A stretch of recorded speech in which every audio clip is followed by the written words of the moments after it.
आज का क्वेश्चन है जेई मेन 2026 में 21 जनवरी शिफ्ट 1 में पूछा गया क्वेश्चन है।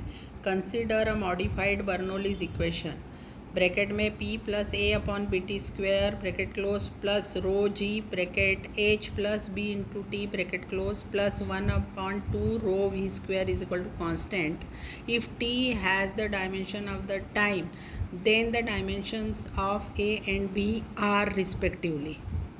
तो अब ये क्वेश्चन करते हैं। अब ये जो इक्वेशन दी हुई है ये बर्नौली की मॉडिफाइड इक्वेशन है और यहाँ पर जो भी टर्म्स हैं उनके मीनिंग आपको बर्नौली इक्वेशन पता होगी तो उस हिसाब से यहाँ पर P प्रेशर है, A और B कांस्टेंट है, T टाइम है और यहाँ पर रो डेंसिटी ऑफ लिक्विड है, G acceleration due to gravity है, H हाइट है, B अगेन कांस्टेंट है, T टाइम है एंड रो है वो डेंसिटी है अगेन और V जो है वो वॉल्यूम है ना। तो यहाँ पर ये तीन टर्म हो रही हैं, ये पहली टर्म, ये दूसरी टर्म और ये तीसरी टर्म। तो तीन टर्म ऐड हो रही हैं that is equal to constant.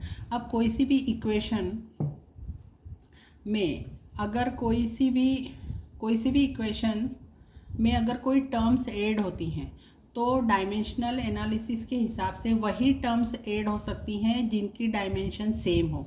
मतलब इस टर्म की डायमेंशन इस टर्म के इक्वल होगी कंप्लीट, है ना, और इसकी डायमेंशन 1/2 रो वी स्क्वायर की डायमेंशन के इक्वल होगी। ठीक है, मतलब यहाँ पर two terms which are added और सब्ट्रैक्टेड ओनली व्हेन, कब हो सकता है ऐसा, when they have same dimensions, है ना। तो अब यहाँ पर इस इक्वेशन को और थोड़ा ध्यान से आप देखोगे तो देखो इस ब्रैकेट के अंदर h प्लस बी टी भी हो रहा है। तो ये दो चीज़ें भी तभी ऐड होंगी जब इन h और बी टी की डायमेंशन सेम हो, है ना। इसी तरीके से ये दो चीज़ें भी ऐड हो रही हैं, है ना। ये पूरा इस टर्म में ऐड हो रहा है तो इस पूरे की डायमेंशन इस पूरे की डायमेंशन के इक्वल होगी, वो बात अलग है। लेकिन यहाँ पर अगर हम ईच टर्म को देखें तो ये इस पहली टर्म में भी यहाँ पर दो चीज़ें ऐड हो रही हैं, मतलब इन दोनों की डायमेंशन भी सेम होनी चाहिए। मतलब P की डायमेंशन होगी equal to A upon b t square की डायमेंशन के और H की डायमेंशन होगी equal to B into t की डायमेंशन के। अब हम इसका यूज़ करके यहाँ पर A और B की डायमेंशन निकालते हैं।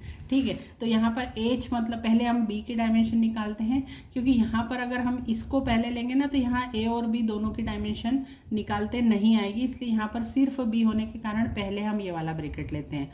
तो H प्लस बी टी जो वाला ब्रैकेट है उसके अकॉर्डिंग क्या हो जाएगा, dimension of H is equal to dimension of B into t, dimension of H is equal to dimension of B into t. अब H हाइट है तो इसकी डायमेंशन L हो गई। अब B की डायमेंशन हमको निकालनी है तो मैंने सिर्फ B लिखा है और T टाइम है तो इसकी डायमेंशन हो जाएगी कैपिटल T। तो B की डायमेंशन क्या हो गई, L अपॉन T, मतलब L into t to the power -1। इसको आप इस तरह से भी लिख सकते हैं m to the power 0, l to the power 1 and t to the power -1। ये डायमेंशन ऑफ b आई।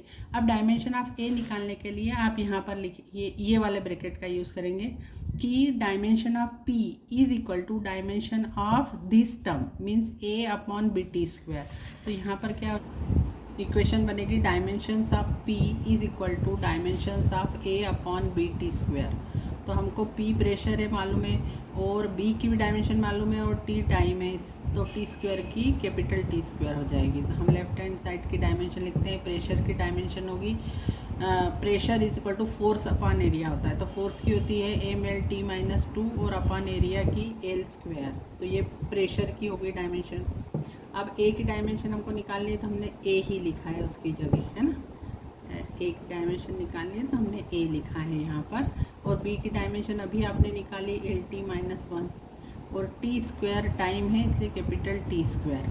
अब A की डायमेंशन निकालनी है तो A की डायमेंशन इज इक्वल टू, आप क्रॉस मल्टीप्लाई कर दें तो ये तो वैसा ही लिख लिया mLT-2 upon L square into हो जाएगा LT-1 इंटू टी स्क्वायर। अब इसको हम सॉल्व करेंगे तो ये L स्क्वायर से कैंसिल हो जाएगा, L और L ये L स्क्वायर हो जाएगा और ये T to the power -2 cancel हो जाएगा T टू दी पावर 2 से, क्योंकि ये दोनों ऊपर है ना। तो तब एक प्लस होना चाहिए और एक माइनस होना चाहिए। तो हमारा बचता क्या है, MT-1। ये आपकी डायमेंशन आई ए की।